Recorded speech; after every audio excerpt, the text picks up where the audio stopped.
You owe us $6,000 for managing your abandoned property." I just stood there staring at this woman like she'd lost her mind. 8 months away, barely time to breathe after losing my mom, and now this psycho named Karen's waving legal paperwork in my face, screaming about liens lawsuits, all but calling me the criminal on my own family's land. Never thought the day would come when the whole neighborhood would turn on me. Folks I'd known half my life acting like I'd dragged in the plague, like grief gave me some kind of contagious rot. And the wildest part, what I discovered about Karen made her lose her grip so badly that, honest to God, 3 separate meltdowns weren't even enough. Ever had someone try to steal everything from you? Let me back up a sec. 8 months ago, I got that phone call. Everyone dreads the kind that hits like a shovel to the chest. My mom, my whole world, stage 4 cancer doctors in Denver giving her 6 months. So I did what any halfway decent son would do, packed up my life, took a leave from my consulting job, moved into her tiny apartment, and became her full-time caregiver. Those months felt endless and too short all at once, watching this firecracker of a woman who'd raised me alone just fade. Medical bills crushed us. 40 grand, and that's with insurance. By the time we buried her in May, I was running on empty both pockets and heart. Only thing that kept me going was the thought of our old cabin up in Pine Valley, Colorado, just some peace and quiet someplace to remember how to breathe again. Instead, I pull up that Tuesday afternoon to find this woman, mid-40s, professional outfit, white business van, labeled Pine Valley Management Services, setting up equipment like she owned the place. She's got the folders, the business cards, the contractor's belt, even the attitude. "Mr. Johnson," she calls, barely blinking when I step out. "Karen Willis, Pine Valley Management Services. Your property required emergency management during the extended abandonment period." Then she shoves an invoice at me, 6 grand in fees, 800 in late penalties. Every bit of it looks official: letterhead, maintenance logs, pest control, even security. But here's what stopped me cold: my signature at the bottom, clear as day. Except I'd never met this woman, never hired her, never signed a thing. "This is fraud," I said, trying to keep my cool. Karen didn't even flinch. She slapped down a stack of documents on my truck, like she was dealing cards at a casino business license. Insurance county permits, the whole circus. Sir, Colorado Revised Statute 3812-204 requires professional oversight for abandoned residential properties exceeding 6 months. She rattles off. We followed all legal procedures. And I'll tell you, the scariest part wasn't her confidence. It was that she believed every word. I called the sheriff's office, thinking, great, they'll sort this in 5 minutes. Deputy Miller shows up, glances at the paperwork, shrugs, and says, "Looks like a business dispute, sir. Civil court's your next stop."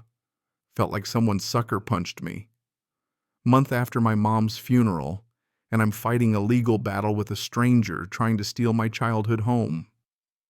Karen, ever the professional, hands me a Know Your Rights pamphlet, warns about automatic lien filings, then packs her gear, hops in her van, and drives off like it's just another Tuesday. That night, sitting on the deck, I just stared at that paperwork, feeling like the world had tilted.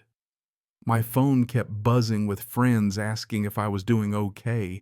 I couldn't even begin to explain. The cabin felt tainted, almost hostile, not the place where I'd learned to fish or watched sunsets with old girlfriends.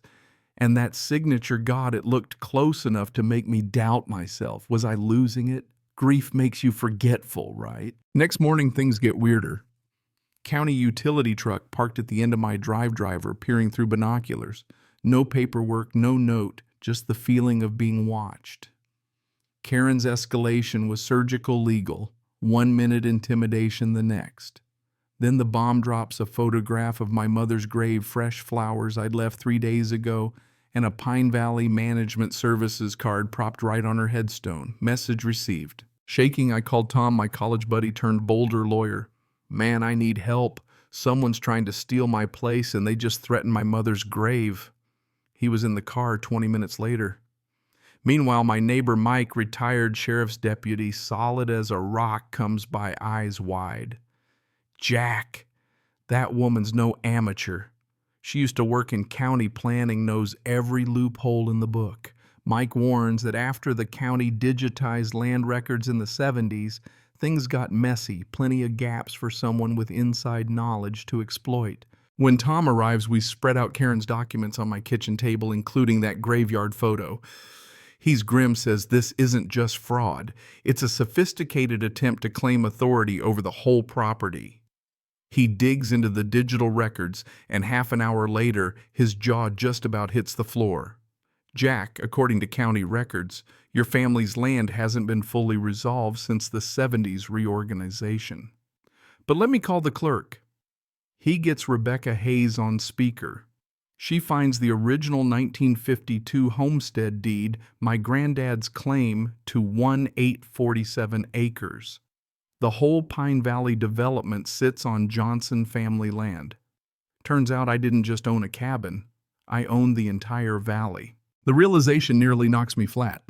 Karen's been running scams on land that legally belongs to me. Tom's already sketching out legal strategy. You're not just defending yourself, you could be the landlord for this whole community. Honestly, that thought terrified me. I just wanted to be left alone to grieve. But Karen wasn't slowing down. Tom and I went to confront her at her office, timed for max exposure. Waiting room packed perfect. She kept her cool at first, all polite smiles. Mr. Johnson, payment options lean deadline. I hit her with the truth. Miss Willis, you're running your business on Johnson land. We've owned this valley since 1952, including this building. For the first time, her mask cracked. She started frantically calling everyone she knew, rifling through files, her voice getting shriller by the second. Clients filmed on their phones as Karen melted down, dumping files, barking legal codes, finally locking the door and shooing everyone out with a shaky apology. Outside, her assistant, Beth, slipped me her number. She's been off lately. If things get weird, call me. That evening, an anonymous text. You have 24 hours to withdraw your claims or everyone will know what really happened to your mother's money. Cold sweat. Karen had gone from property fraud to personal blackmail. As Tom built our case, Karen launched a counterattack, hired genealogy services, told my Denver relatives I was running estate fraud, spun a sob story online painting me as an out-of-state scammer threatening 200 families. Overnight, the whole town turned against me. Folks at the grocery wouldn't make eye contact. Karen staged an emergency community meeting at the church, handed out packets, gave a speech about protecting the valley from outsiders. When I tried to explain I'd been gone because my mother was dying, people booed. Karen was weaponizing my grief, painting me as the villain. Only Rose Carter, a 75-year-old neighbor, stood by me. She had boxes of old documents in her basement, including a letter from my grandfather about fixing a federal boundary mess back in '62. Rose's archives gave us hope, a chance to prove my claim went deeper than Karen's legal wrangling. Meanwhile, Beth became an unlikely ally, feeding us information. Karen was blowing through her daughter's college fund, hiring expensive lawyers, talking about dragging the feds into it. Sure enough, within a week, the U.S. Forest Service announced a formal boundary investigation. Everyone in Pine Valley got a summons, panic, outrage. And of course, Karen positioning herself as the only one who could save them from my fraud. It was classic Karen, light the fire, then sell the bucket. But as the investigation loomed, I found a clue in one of the forged letters Karen had planted, something about my mother's last words, a phrase no one but me and my mom could possibly know. Tom's face turned white. Karen had been stalking me all along, even eavesdropping at the hospital. The violation was bone deep. Now we knew this wasn't just legal war, it was personal, premeditated, and deeply sick. As the feds rolled into town, Karen put on her final act, live streams, press conferences, community awards. She even got the mayor to back her. I walked into the gym for the hearing, and folks actually hissed. The day of the federal court showdown, Karen arrived like a queen with her entourage, all tailored suit and practiced poise.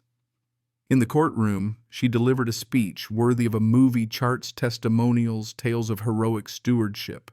Residents sobbed, told stories about the threat I posed. Then it was our turn. Tom calmly handed the judge the original federally filed 1974 boundary correction from my grandfather, the one Rose and Mike had dug up. The government surveyor testified that thanks to those documents, every private claim in Pine Valley was legitimate. The whole case collapsed right then and there. Karen tried to object, then completely lost control, screaming, lunging for the clerk, having to be restrained as the courtroom watched, stunned. Her business licenses suspended. State and federal investigations opened that afternoon. The sheriff finally took the harassment seriously, warrants for evidence tampering, B and E stalking. And just like that, Karen's operation crumbled. People who'd shunned me now apologized, shaken at how easily they'd been manipulated. Beth handed investigators every file she'd secretly collected.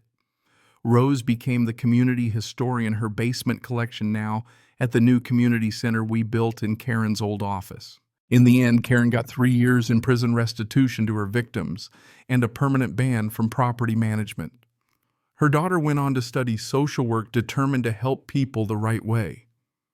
Pine Valley transformed. We ditched mandatory management, switched to voluntary lease agreements, plowed the money into real improvements. Beth led the new association. Mike started a property scam prevention program. The whole town was stronger for what we survived. You know, sometimes it takes a crisis to shake the truth loose. My grandfather used to say, "The mountain remembers everything." Turns out he was right. Karen tried to rewrite our story with lies and fear, but in the end, the land and the people said it right. So let me ask you, what would you do if everyone turned against you? Ever had to fight for justice when the whole world thought you were wrong? Drop your story in the comments.